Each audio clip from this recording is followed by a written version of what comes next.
Alrighty, we're up with part 4, introducing variables and sprite sheets.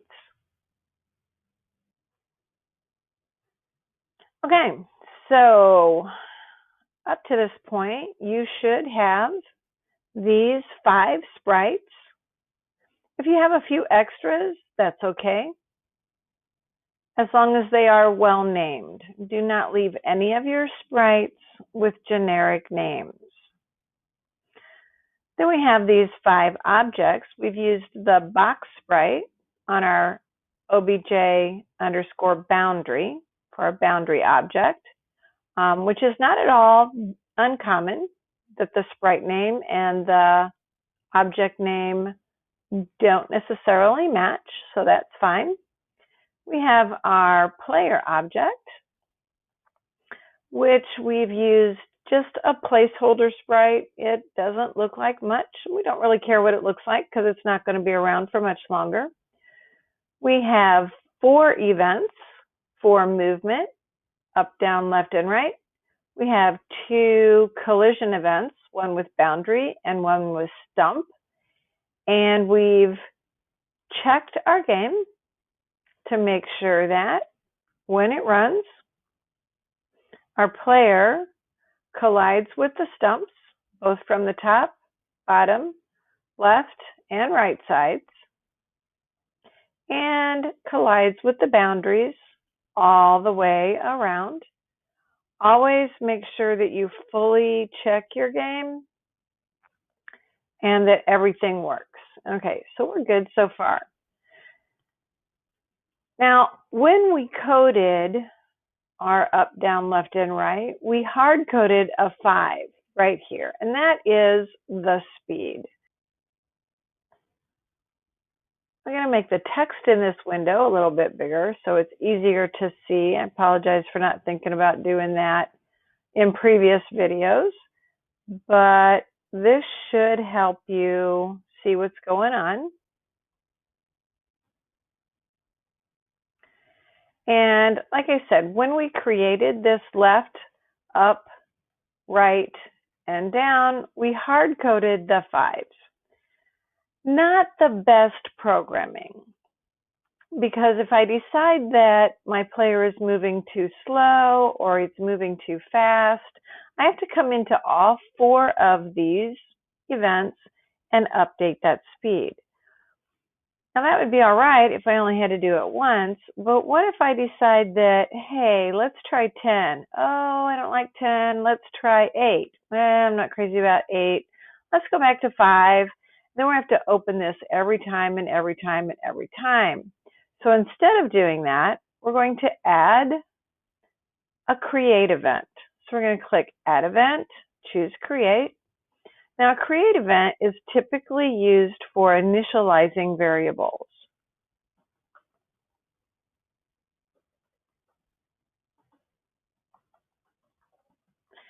And when we initialize variables, what that means is I'm going to declare a variable and I'm going to give it an initial value, a starting value. The create event is called once and once only. So I'm going to create a variable that I'm going to call SPD. I'm going to use set this equal to 5.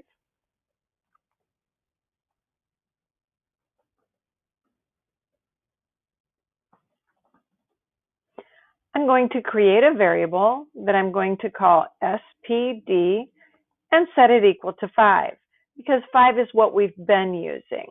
Now, this is our player, our players.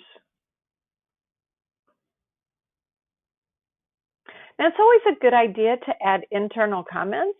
So I'm just going to label this with a comment.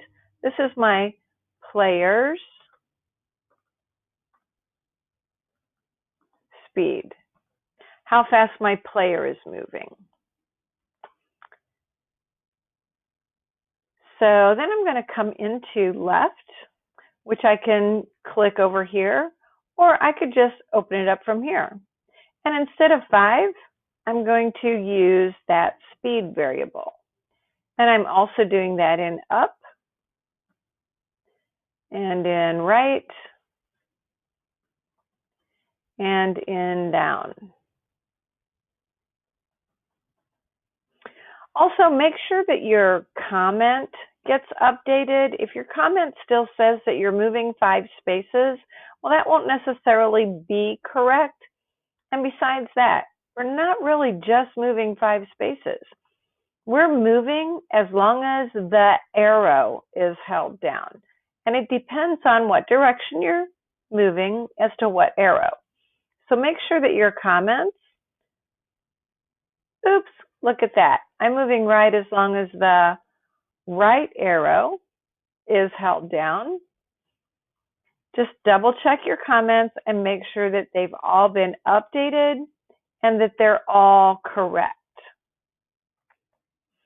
Okay, so all I did was take the 5 out, and really nothing has changed, but it's always a good idea to check your code just to make sure that you haven't accidentally introduced a bug. We're still working, still blocked by the stumps, so we're good. Okay, before we go any farther, I'm just going to throw out a couple of things that I want you to watch for just in case you ever have an issue.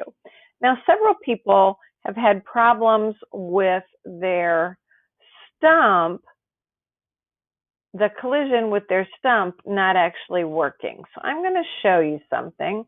I've had a hard time recreating this error, so I'm not really sure what's causing it. Okay. So suppose you run your game. You know you have that collision event for stump, but your player can still run over your stumps.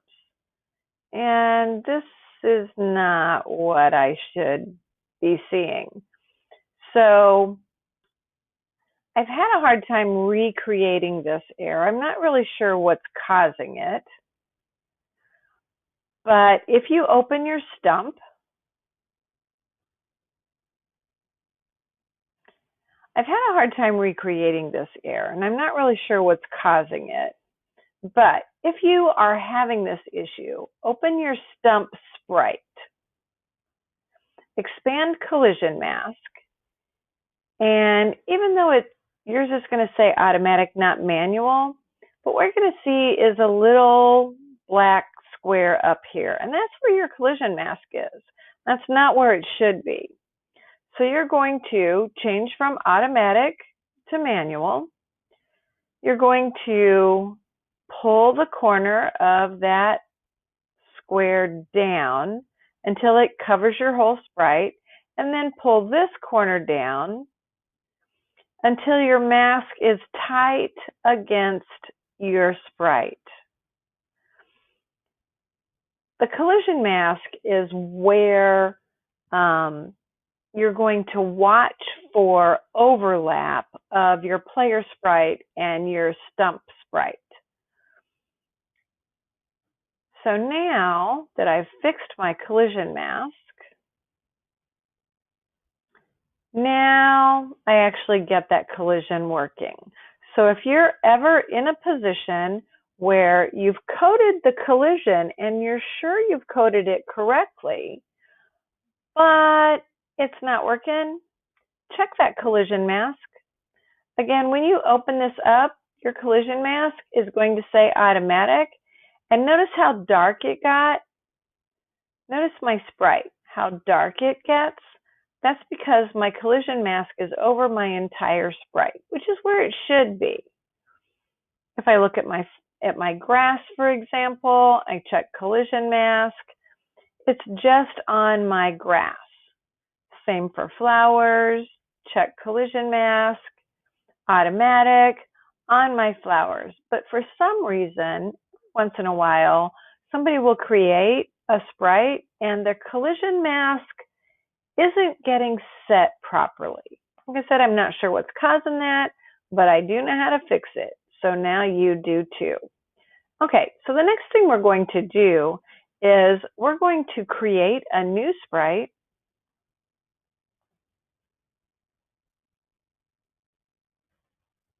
and we're going to go into Edit Image, open our image editor, and up at the top, notice that when I open my image editor, let me close this now.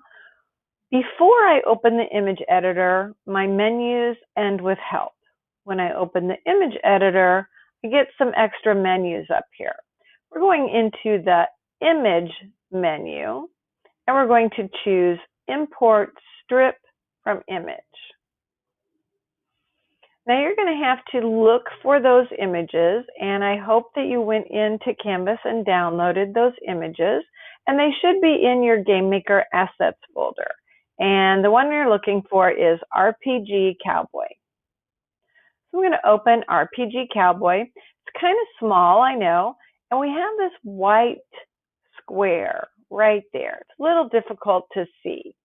Okay, but if you look at this sprite sheet, this is called a sprite sheet, has lots of sprites on it.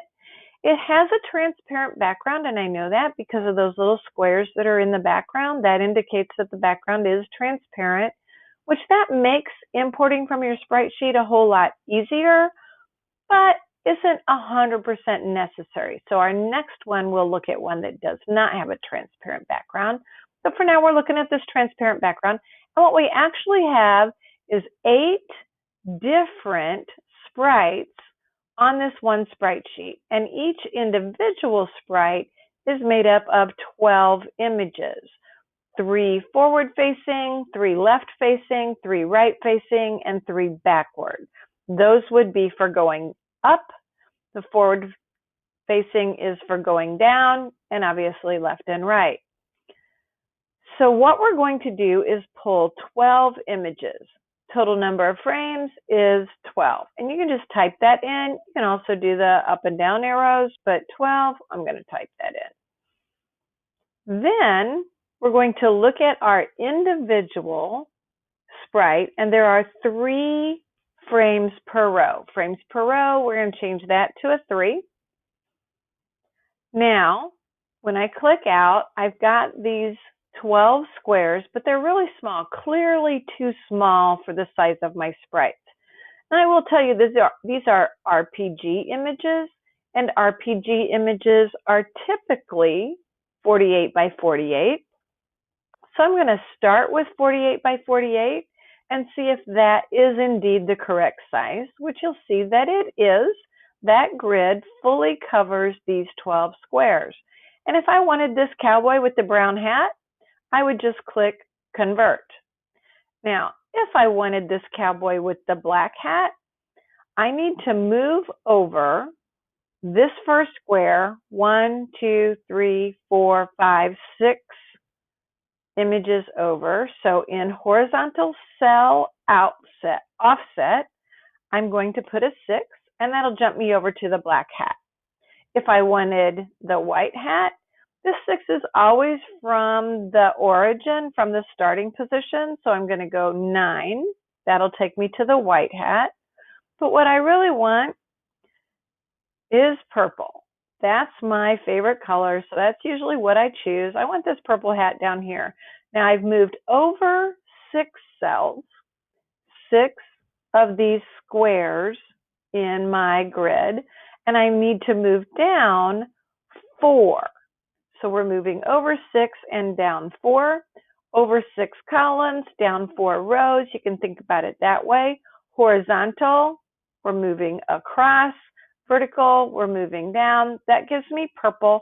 It's perfectly chosen, so I'm going to click Convert. Notice I've left all of these 0. Don't need to change any of those. Now this little pop-up you get here, I'm going to say, stop showing me that message. I don't need to see that message because yes, I know that when I import a strip, it's going to overwrite the existing strip. And yes, that is what I'm always going to want to do. So I'm just going to get rid of that pop-up, say yes. And what we have now are 12 images, all 12 of our images across the top in a single sprite.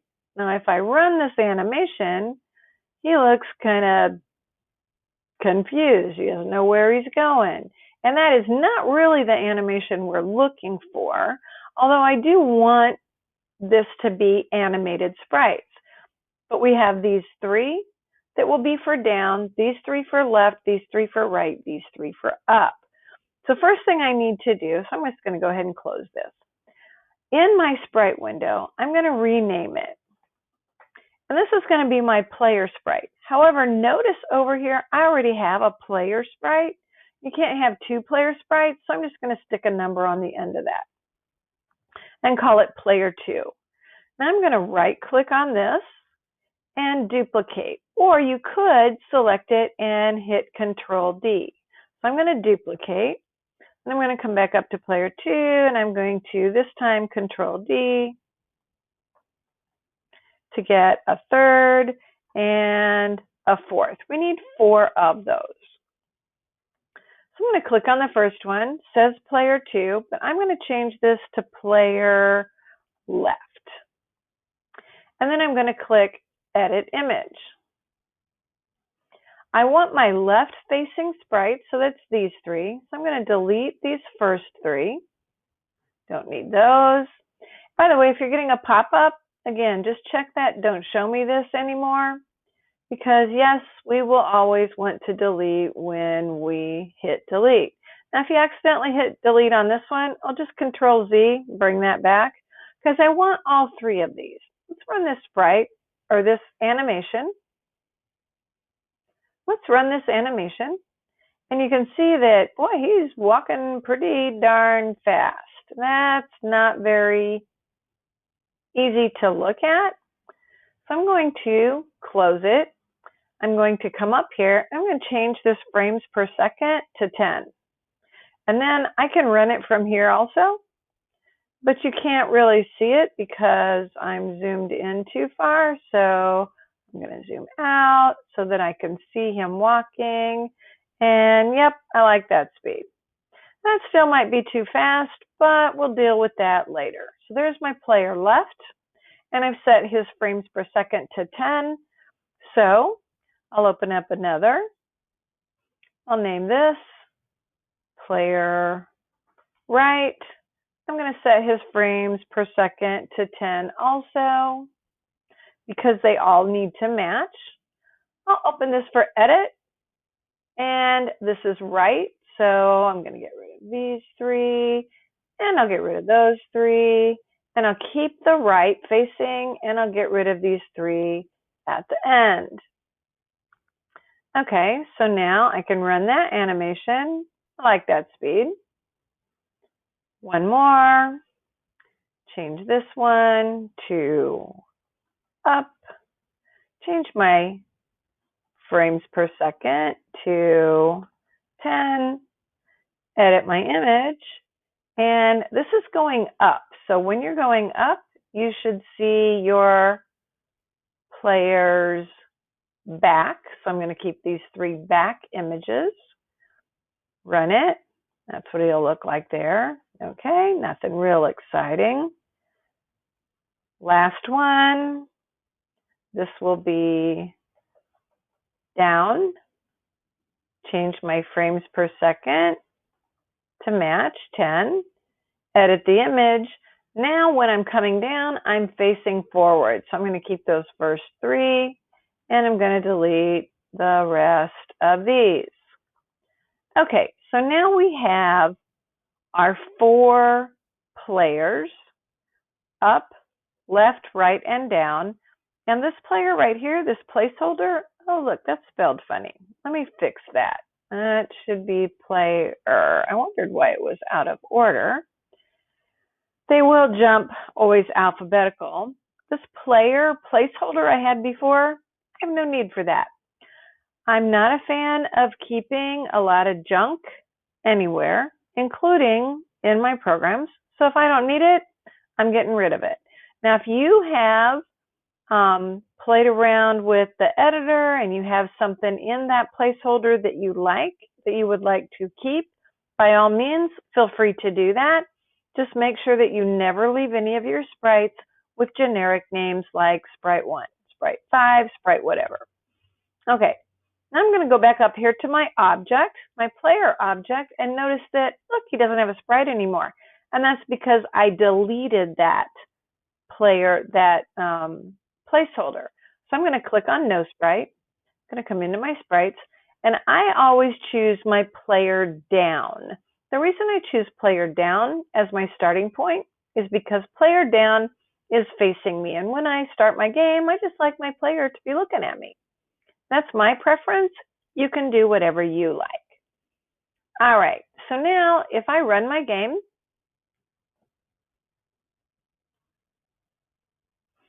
there's my cowboy, but look at him marching in place, looking kind of stupid. He's just standing there. He should not be walking around. He should not be making any kind of movements while he's standing there. I want him to stand still. So we're going to add event. We're going to go to key down, and we're going way down the list to no key. Add event, key down, no key.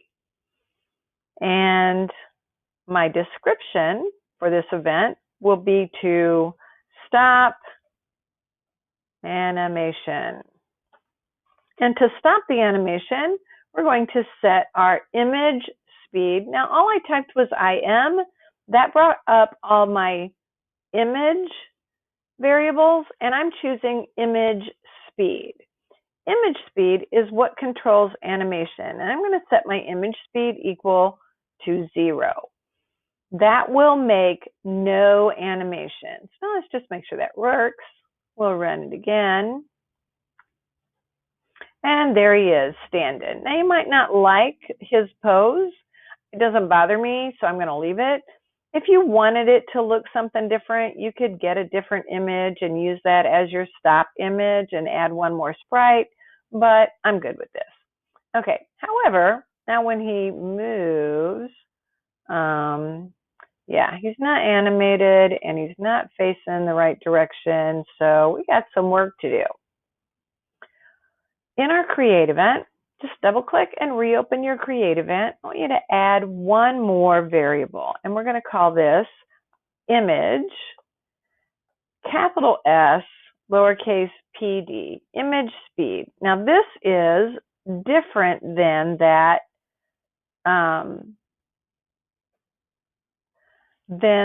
image underscore speed that we just looked at. Image underscore speed is a built-in variable. Here, I'm creating a user-defined variable. This user-defined variable is going to hold my image speed, and I'm going to use this to decide how quickly I want that animation to run. And right now, I just have it set at 1 because 1 will make it the default of the sprite. And remember, in the sprite, we set that to 10 frames per second. So we'll have to decide whether that's fast enough or too fast or too slow or whatever. So then we're going to go into our key down left,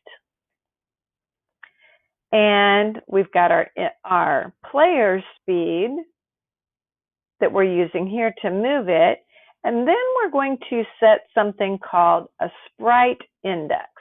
So I'm just typing SPR, that brings up my sprite variables, and I'm looking for the sprite index.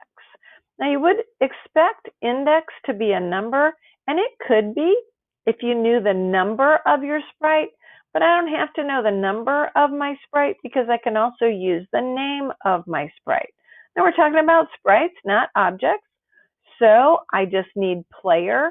I'm in my left movement, so I'm going to choose player left. Put a semicolon at the end of that. And under there, I'm going to set my image speed, internal variable, equal to my image speed user-defined variable. So again, built-in variable in dark mode is going to change green. If you're in light mode, it's going to change that to red. And my user-defined variable, and that's kind of a purple. So I've added my player speed to I've subtracted my player speed from my X value so that I can move left according to whatever that speed is. We're in key down, so as long as I hold that left arrow, we're going to continue to move left. I've changed my sprite to that player left sprite. It's going to be animated according to my image speed. So let's just see what left does. So there I am facing, and now when I move left, you can see my animation, but only when I move left. That's the only time we're getting that left animation and that left image. All right, that looks good. Good enough for now. What I want you to do is in your key left, I want you to copy these two lines, select them, Control C to copy, go to key up, to a blank line, and paste. And we're in key up, so we need to be using player up. I'm just going to select that. And I'd like for you to use those pop-ups and drop-downs as much as possible. The second line, that's still correct. So we're just changing our sprite index to player up, go to down, blank line, paste, get rid of left, D, wait, hit enter.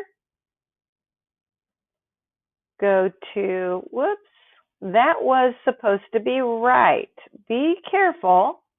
Hit right, enter, then go to down, paste.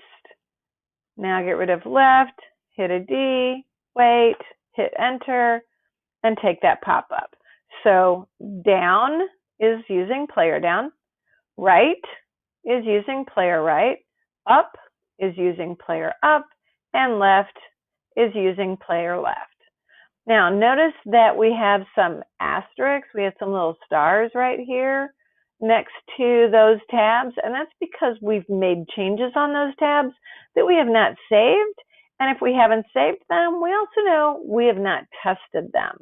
Remember, a good programmer will code a little, test a little. So I'm going to test all four of these directions.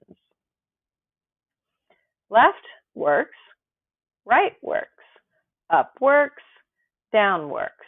Now, I think my player might be moving a little slow. Let's look and see what it looks like if we go into the create event and we change our player speed to 10. Change my player speed to 10.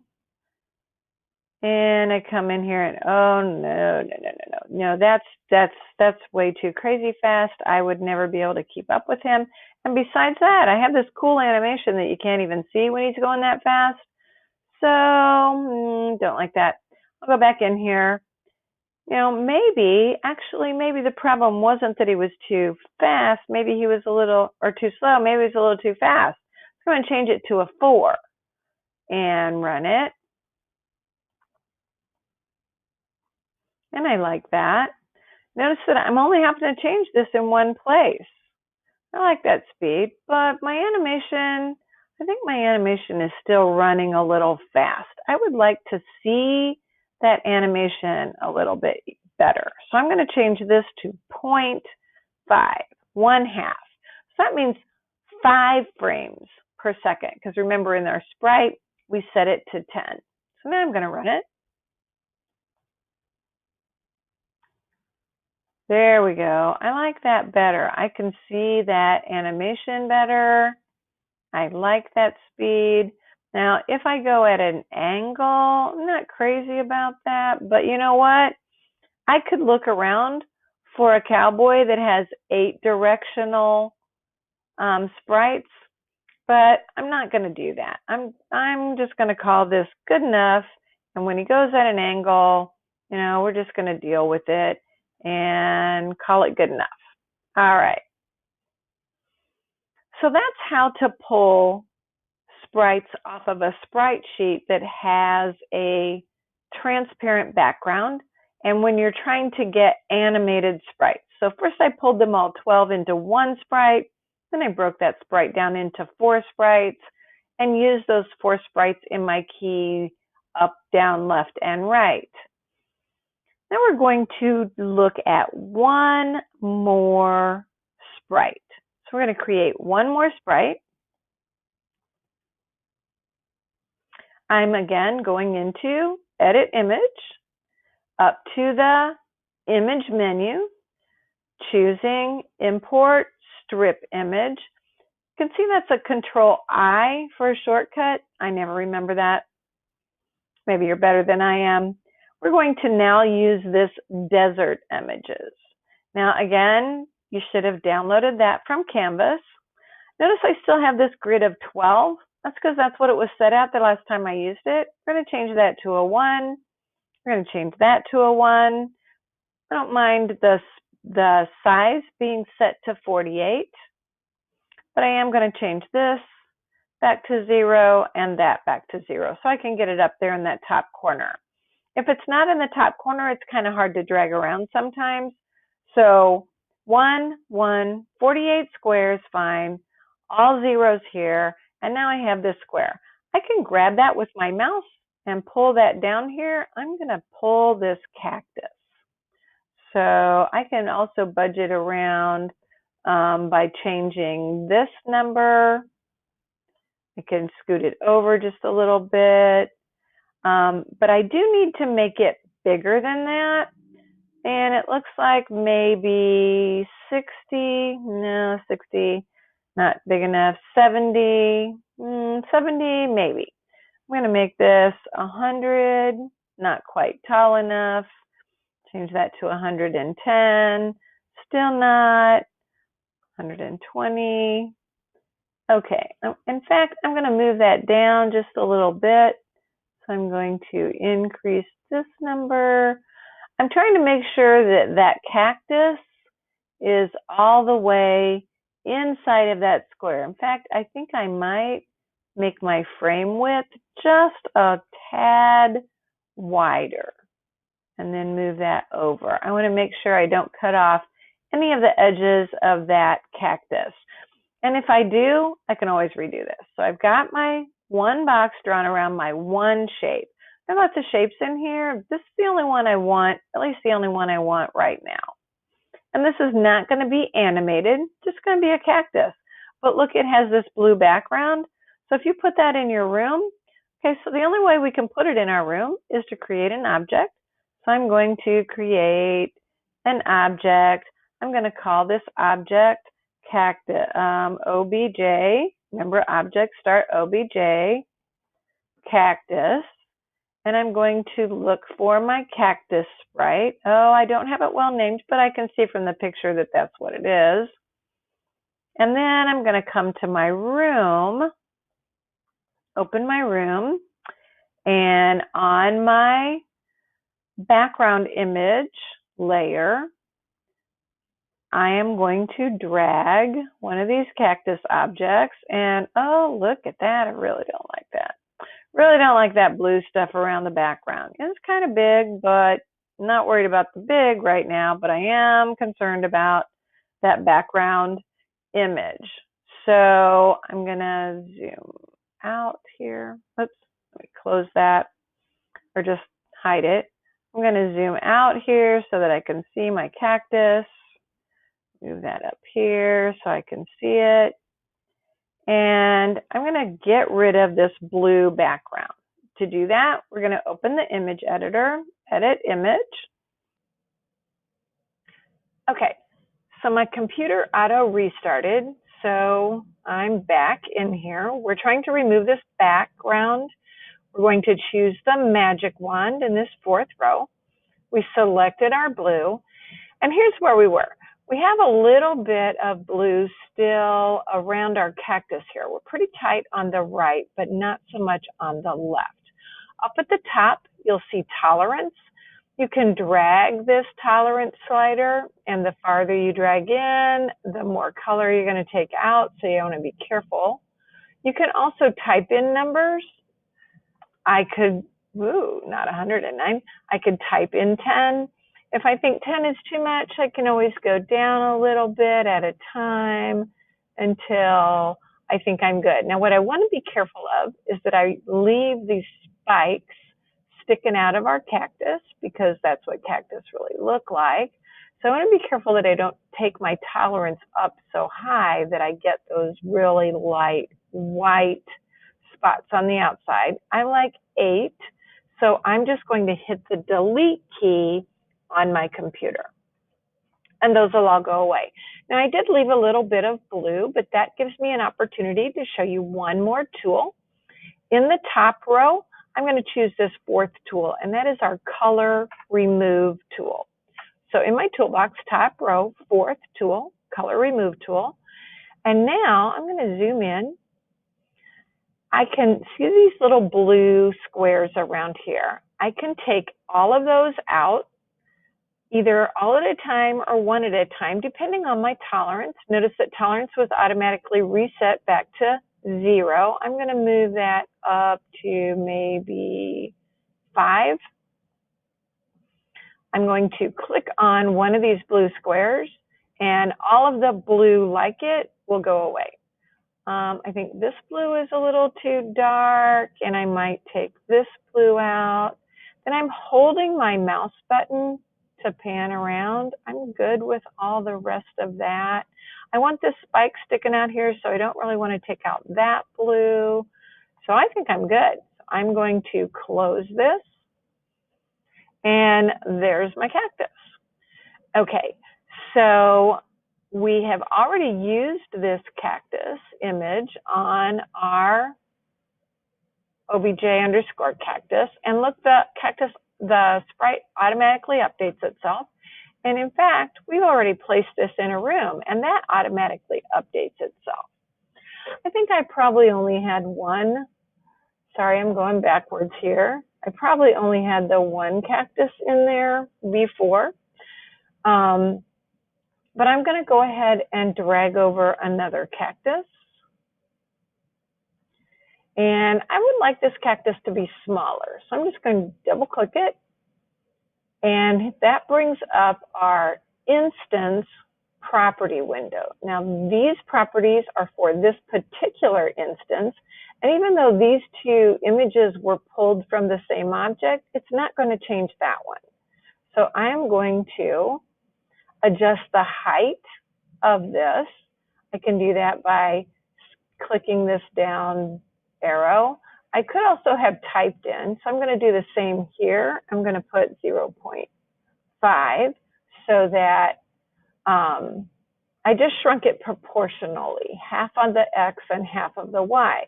And now I can look to see, do I like that shape? Yeah, I like that size. Okay, so that size is good. So I'm going to just close this, and that will save that. While this is selected, I'm going to Control-C to copy it and Control-V to paste it. No, I'm not.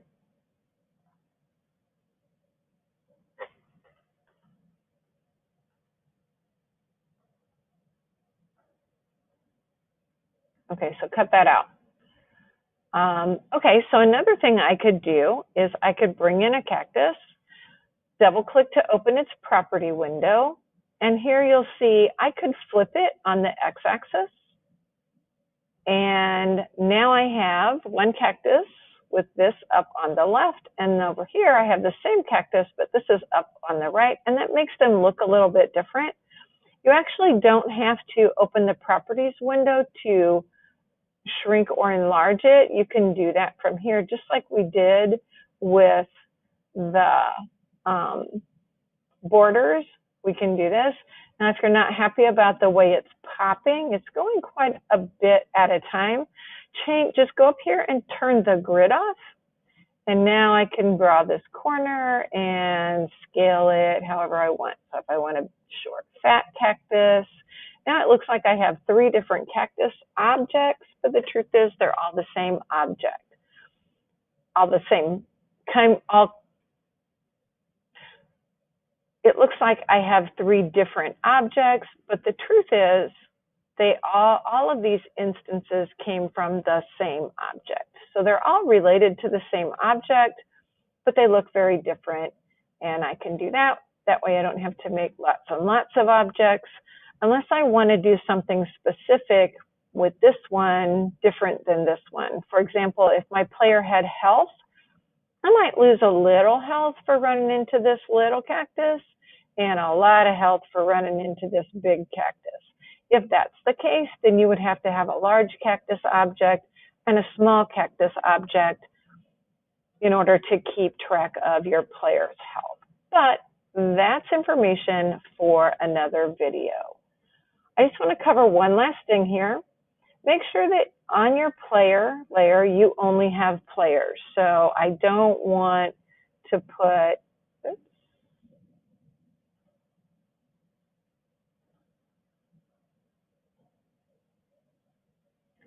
make sure on your player layer, you only have a player. So I don't want to put a cactus on my player's layer. If you have a bunch of stuff on your player layer, all you have to do, let me put a few things over here. And that's good. You're just going to click the top one, hold the shift key on your keyboard, click the bottom one, that selects everything in between. I'm going to Control X to cut, go to the boundaries layer, or not the boundaries, go to the background layer where it belongs and Control V to paste, and that puts them back in the game, but on the correct layer. Now the only thing on here is my player. I'm going to lock that layer by clicking this padlock next to player. Down here, I also want to make sure that my boundary layer only has boundaries, and it should only have 4. They should be stretched. I'm going to lock that layer. Now with the layer locked, you'll get this pop-up that says, unable to drag resources into room, ensure selected layer boundaries is unlocked and visible. Okay, well that's not the layer I wanted to put it on, so thanks for the warning. Go back, choose the right layer, and put your object on the correct layer. Okay, so that finishes this video. I hope that you're all caught up. We will start again second quarter. Have a good weekend. And remember, no school Tuesday.